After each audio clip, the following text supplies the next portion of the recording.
Don't be afraid of the dark. Just relax and let the darkness fall over you.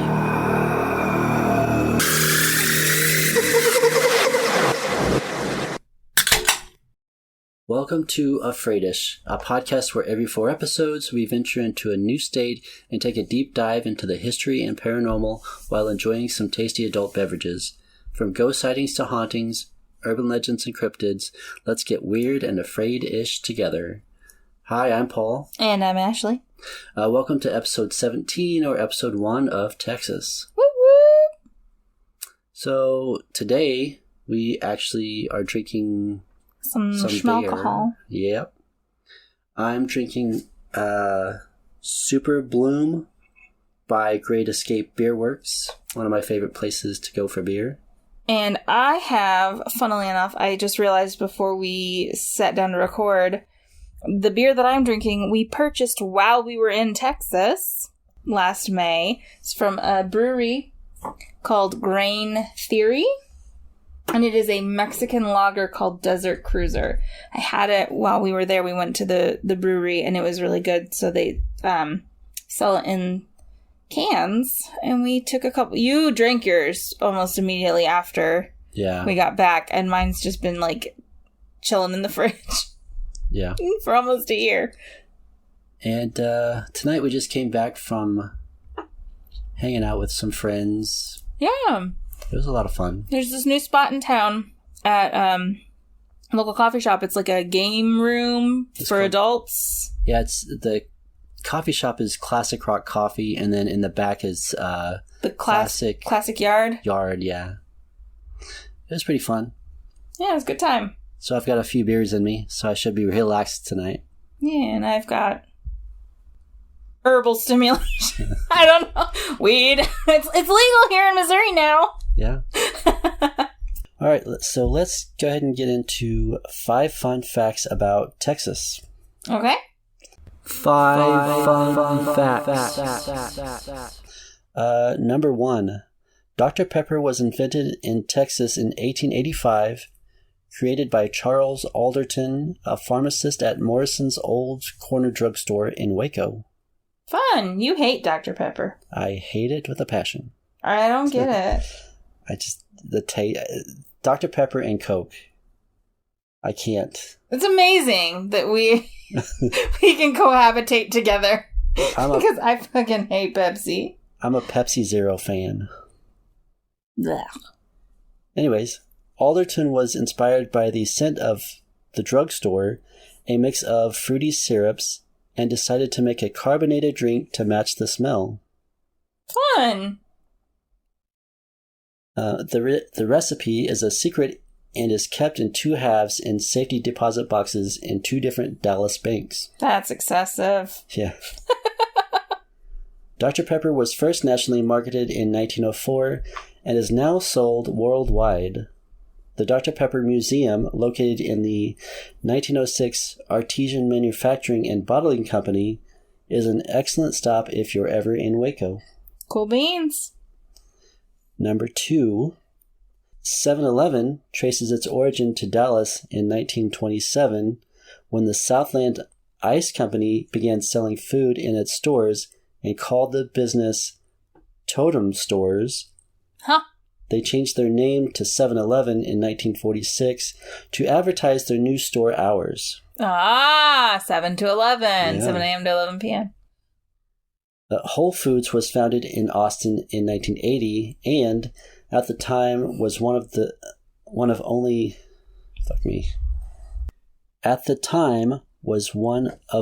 a dozen natural food stores in the country.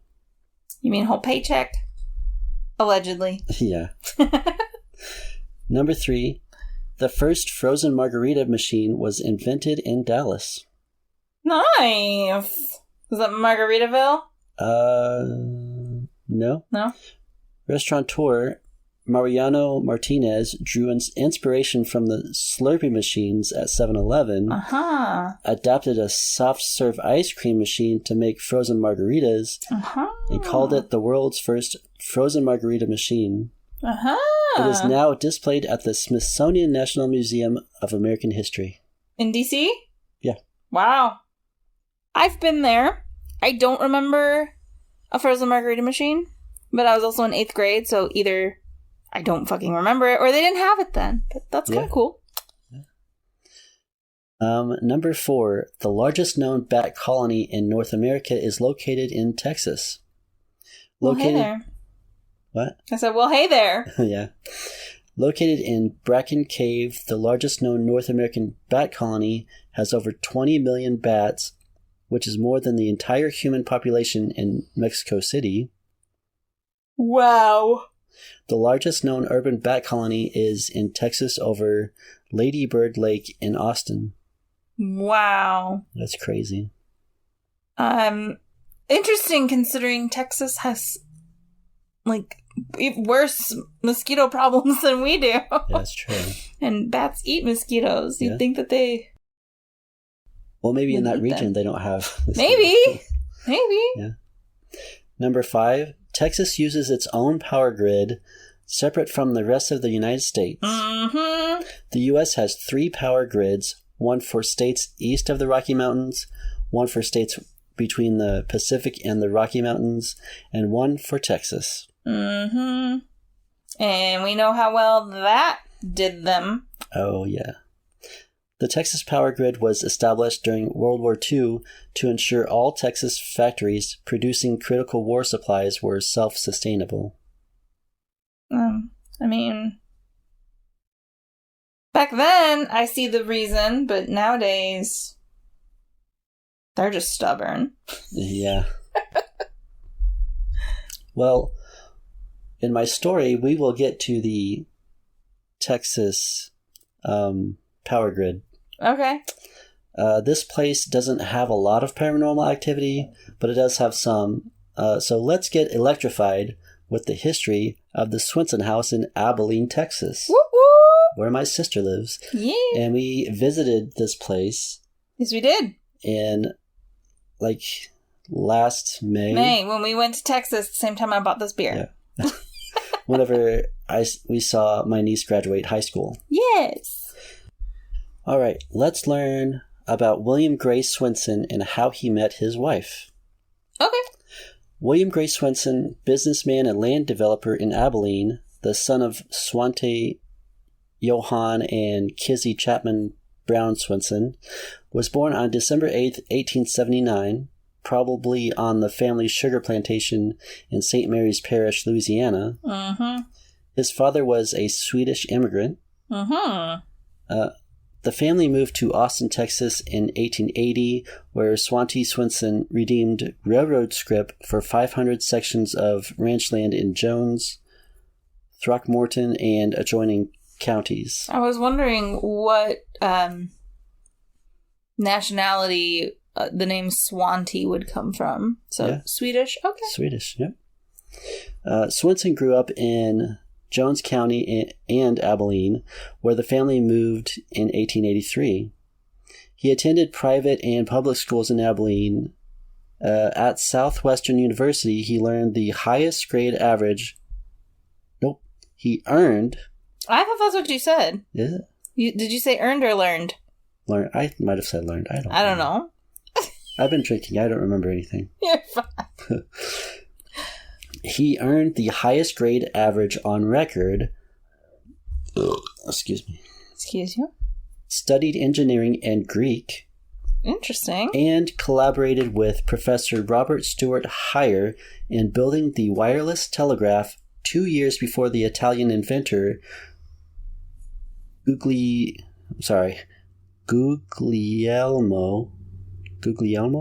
Probably not. Marconi. Google will tell you how to pronounce it if you want to say it right. Guglielmo Marconi announced his discovery. Interesting. Yeah. Swenson married Shirley A. McCollum, a college classmate, in February 1902 and returned to Abilene, where their 4 children were born. Aww.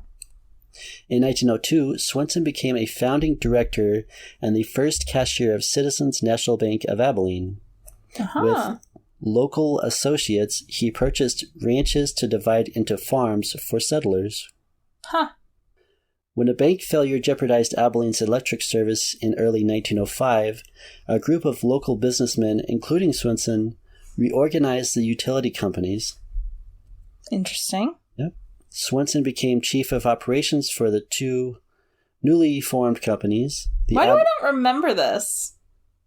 Yeah, she... I know she talked about, like, what he did for a living. I don't remember any of this. She is in... the tour guide. The tour guide of Swenson... The Swenson House. I was very distracted, though, while we were on that tour. Yeah, we'll get into that. She was a very lovely lady, though. She was. Super nice. All right, where was I? Right after they reorganized. Swenson became chief of operations for the two newly formed companies, the Abilene Light and Water Company. Later... I do remember now. It's my memory is like... Yeah. Slow. Later, West Texas Utilities Company and the Abilene Ice Company. Uh-huh. Under Swenson, the electric company began providing power continuously rather than only in the evenings. Interesting. Yep. Swenson served from 1913 to 1917 as president of Childress Ice and Light and Memphis Ice and Electric from 1916 and 1922. Okay. As president of Haskell Ice and Light Company. Oh, wait, okay. So, and from 1916 to 1922, he was the president of Haskell Ice and Light Company. Okay. Yeah, I had a run-on sentence, I'm sorry. That's okay. After several ownership changes, the former Abilene Ice and Light Company became West Texas Utilities Company, and Swenson was the first of its directors. He was an organizer and president of the Abilene Street Railway Company, a streetcar service that made its first run in 1908. I was like, there was something with the railroad. Like, why am I... But, okay. So it's both. Yeah. He was a director of the Roscoe Snyder Pacific Railway and the Dallas, Abilene, and Northern Railway. He was a member of the Abilene Hotel Company from 1927 to 1947. He was one of early Abilene's most essential land developers. Notable among the real estate projects on which he collaborated was the 8-story MEMS building circa 1926. Which is in downtown Abilene? Yes, yeah. We saw that, yeah. Which housed a dry goods store and the Hilton Hotel in 1927, the first ever to bear the name of Conrad Hilton. Oh, the first Hilton. Yeah, the first Hilton. I didn't know that. I didn't either till I did this research. Interesting. She didn't mention that. That's something memorable. That's something you remember. Yeah. Why didn't she mention that? Because she mostly talked about the house. Yeah, but she talked about like him and his career achievement and how he got to the point where he could build the house. That's true.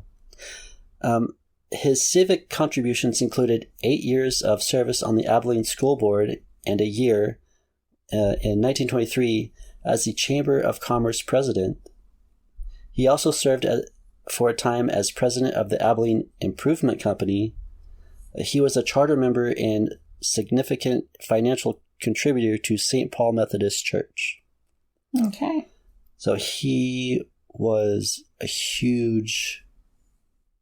basically founder of Abilene, not founder, but one of the main founding citizens, businessmen, like put Abilene on the map.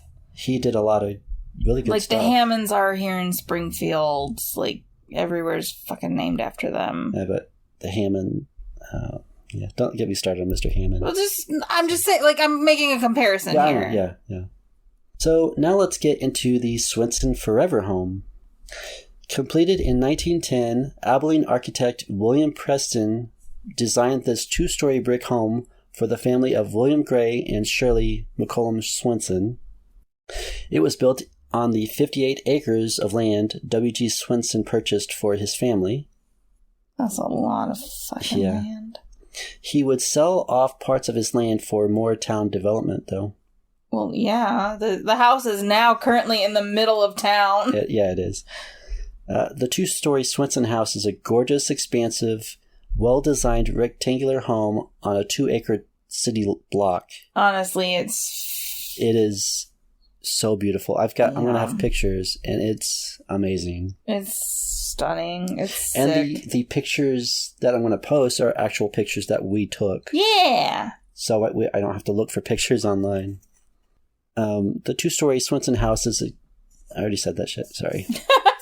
It is a lovely integration of the prairie architecture and the mission styles which was added in 1928.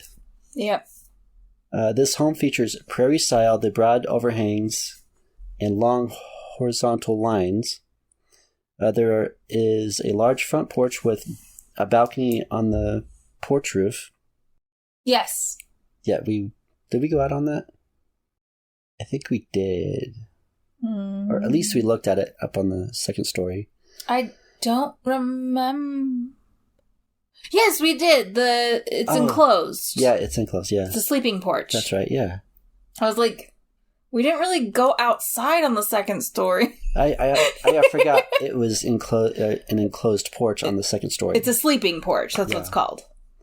There's a large front porch on the balcony of the porch roof, which can be reached through the double doors of the main bedroom. The original home had cypress wood sidings and a shake roof. The column and the front was made of cypress wood. Mm-hmm. In additions to the remodeling projects in 1928 added so much to the home, as the Swensons had great taste, making this home a complementary integration of prairie and Michelin. Yeah. Michelin? Michelin style. No. I remember, and I might be misremembering, didn't they get, like, a lot of the, like, beautiful wood? Because they had some of the tiger wood. Yeah. But some of the wood that they used in the house came from Michigan. I think I might get there. I'm not sure. Okay. Because I've got, I don't know. Not that it's important, but yeah. I remember her mentioning it, and, you know, anytime my home state's represented. Yeah.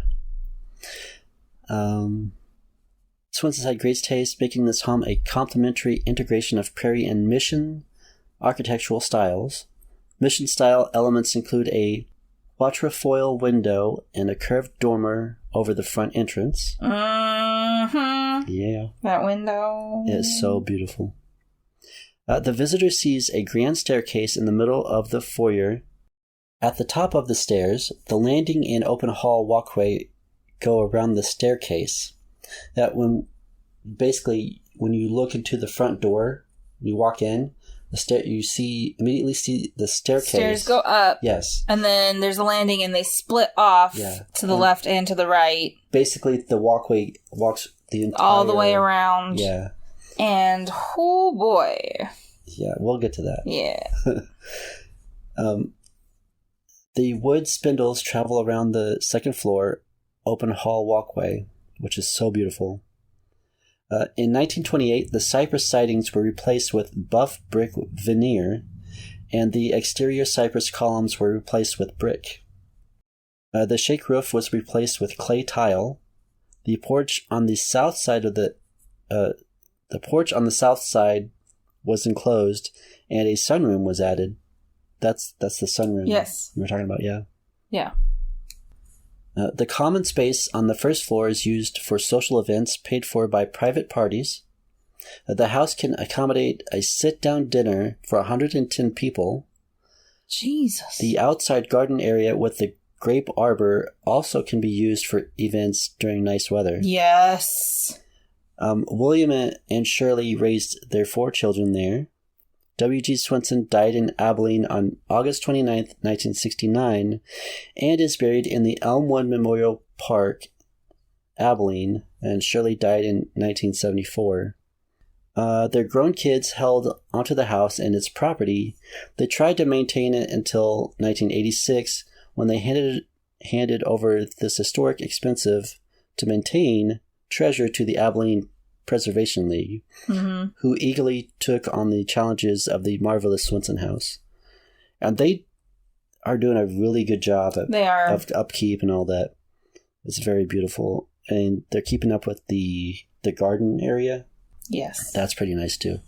The Abilene garden was my favorite. Yeah. The Abilene Preservation League believes in restoring the past historic buildings of Abilene. Their first restoration project was the Paramount Theater, and that's a very beautiful... Like, we went to some coffee shops downtown, and that's walked past one of the tall buildings downtown.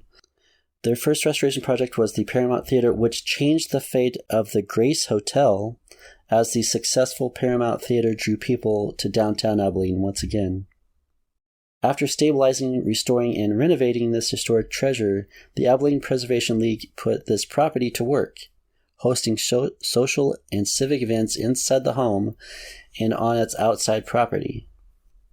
They also began a fundraising program to sustain the maintenance needed on the Swenson home. Some members of the Abilene Preservation League who fell in love with this place started a Swenson House Historical Society that grew to such a point that they were in a position to be responsible for the property. And on August 20th, On August 20th, 2018, the Abilene Preservation League handed over the deed to this home to the Swenson House Historic Society on the front porch, witnessed by Mayor Anthony Williams. Cool beans. So that's, and I believe, I might get to it. Can't remember her name. Oh, look at me. It was the lady that showed us the house. I think she's the head of the society, Swenson House Historical Society. Yeah, and yeah, they do tours there. It's $10 per person, and that money goes to the society to help preserve the house. Yeah, the tour guides don't make any money from the membership. You can tip them at the end. They just volunteer their time, and it's really amazing. I talked about how they redid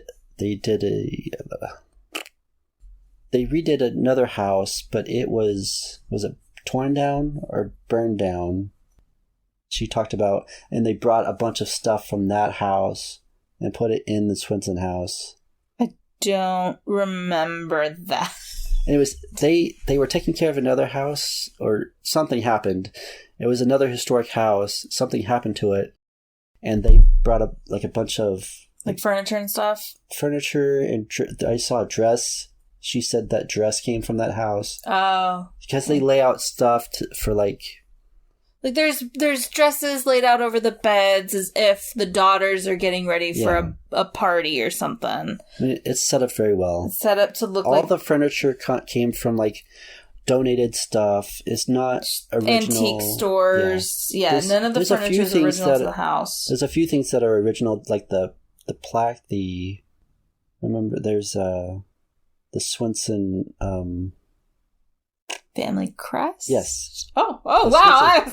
The Swenson family crest. I think it's the Swenson family crest. Okay. Anyways, there's a crest hanging on the wall, and I believe that might have been there. I think, isn't the statue at the top of the staircase, wasn't that original? I don't know. I don't remember. It's been forever. Not really. It's been less than a year. Yeah. Well, 10 months. Now let's get into the hauntings. Let's. When someone works hard to make money and save to build their dream home, then why wouldn't they want to spend eternity there after they die? I mean, I can think of some interesting things I'd want to do with my eternity. Yeah. The apparition of a female spirit, possibly the ghost of Shirley Swenson, is seen throughout the house.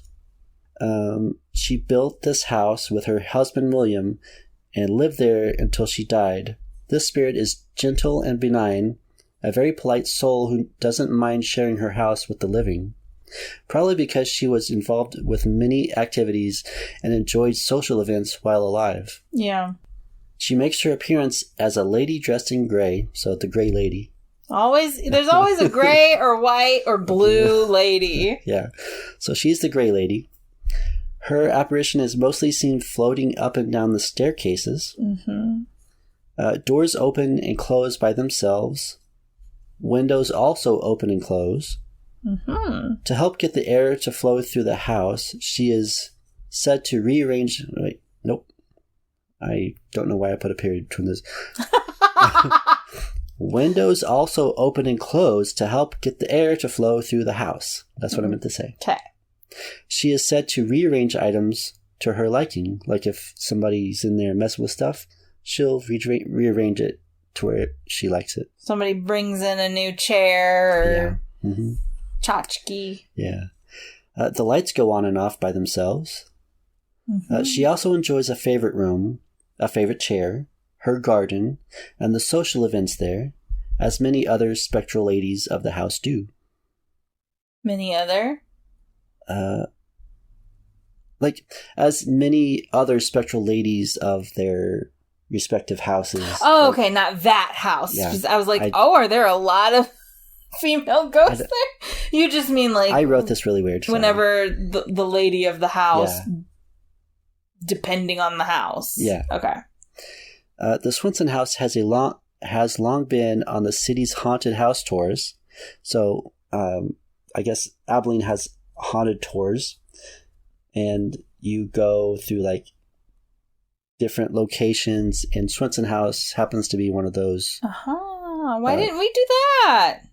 Because it wasn't Halloween. Oh, they only do it on Halloween. Yeah. That's right. Okay. I'm not sure. I didn't look it up. No, I remember her saying they do something, but it's only on Halloween. They have a Halloween party. Parties there, yes. And it's pretty cool. Every year they set up a Halloween event, and it's pretty cool. Well, we should have done the ghost tour if it's available year-round. No paranormal investigations have been allowed because neither the Abilene Preservation League nor the Swenson House Historical Society is interested in this title as an official haunted house. No, that is something she made very clear. Yeah, she was very clear. She does not believe it's haunted, and she does not allow anybody to investigate. They want it to be a historical landmark, not they're not interested in exploiting the alleged haunted history. Which is pretty awesome. I mean, pick a lane and stay there, right? Yeah. Like, I get it, but also you could make a lot of money.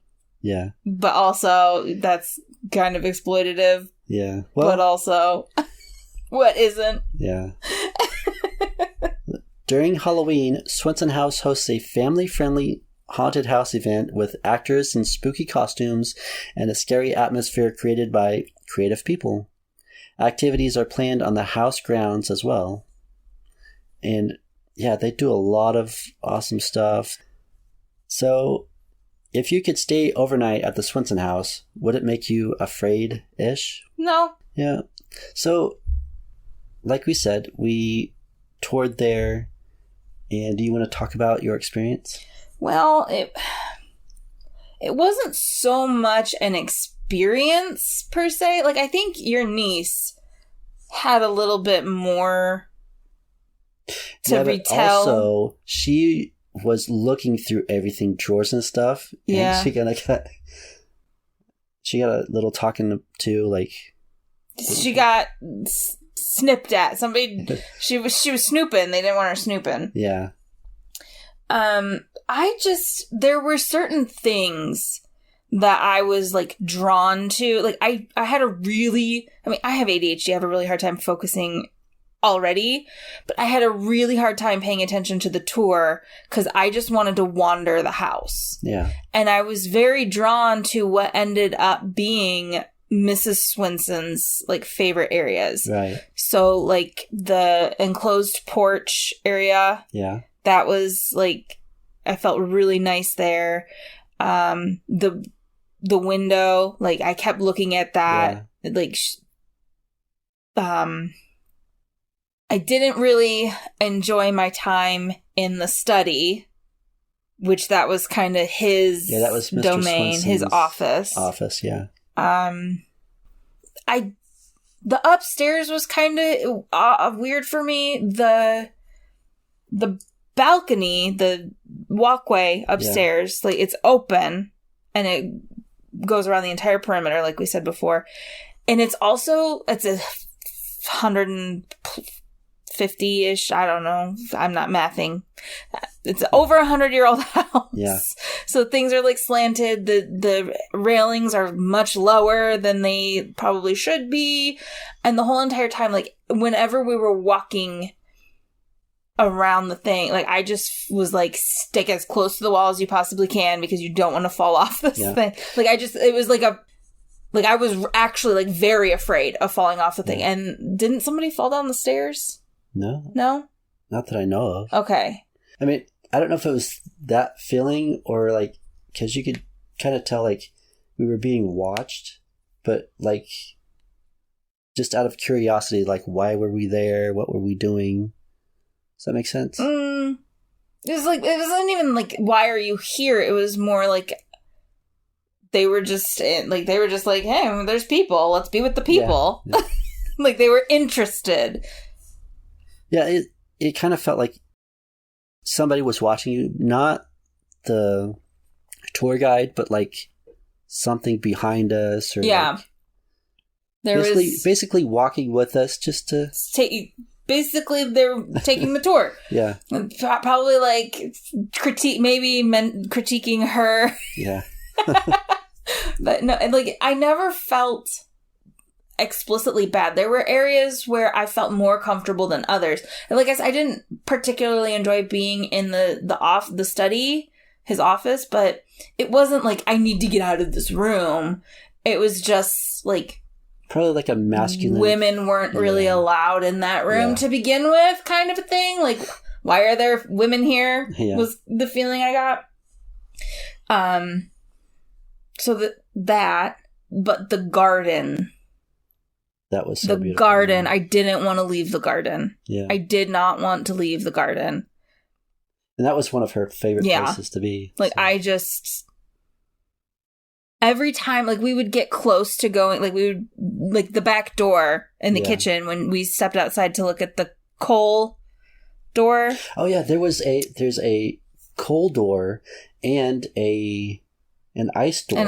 Like, there would be an iceman to deliver ice. Yeah. And he would put it, there was a special door on the outside that they would put it in, and then you would just, like, open the fridge or freezer. We stepped outside, we looked at those, because she was like, and you can see the doors are still existing, they still open, but we're not going to open them. Yeah. And then we went back inside, and then the tour kept going, and I started getting kind of irritable, like, when is this thing going to be over? I want to go back outside. Yeah. I was like, let's get to the garden. Let's get to the garden. I just had this feeling like, okay, this thing needs to wrap up so I can get outside. Yeah. Yeah, it was a lot of fun. Yeah. There was one of the upstairs bedrooms. There was a dress. I don't think it was the same dress that you were talking about, because they have a lot, like there's clothes hanging in wardrobes and things, and then they have some things that are out.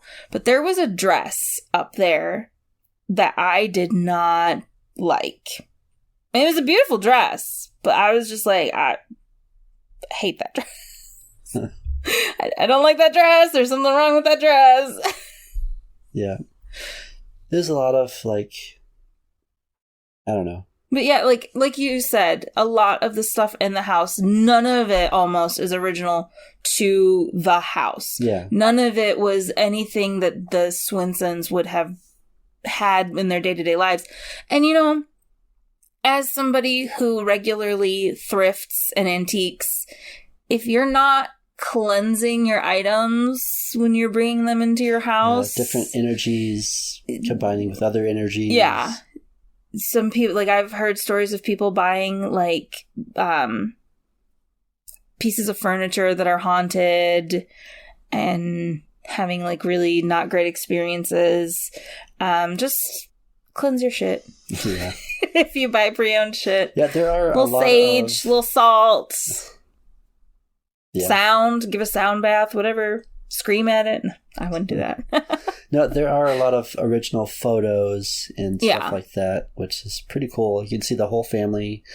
I think she said Mr. Swenson owned one of the first cars. Yeah. Something like that. Well, I mean, he's a rich dude. Like, yeah. Of course, the richest guy in town's going to be the first guy to own a car. Yeah. You know? So that was pretty cool. And they had photos on the wall of them driving to... I forgot where they went on vacation, but there's some photos of that, which is pretty cool. Yeah. So I guess that's it.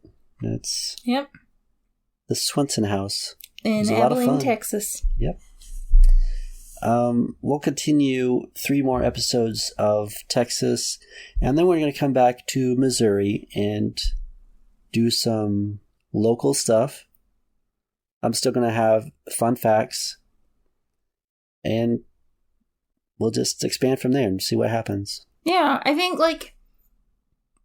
and I don't know how you feel about this, but, definitely focusing more on local stuff, at least for now. But also, if there's a story that you hear that you really want to, retell, or if there's something that you think about or anything, and it doesn't have to be local, I think it's the structure of the, we're only researching things in this state is, but I'm not interested. Nothing's piquing my interest, but there's this stuff over here.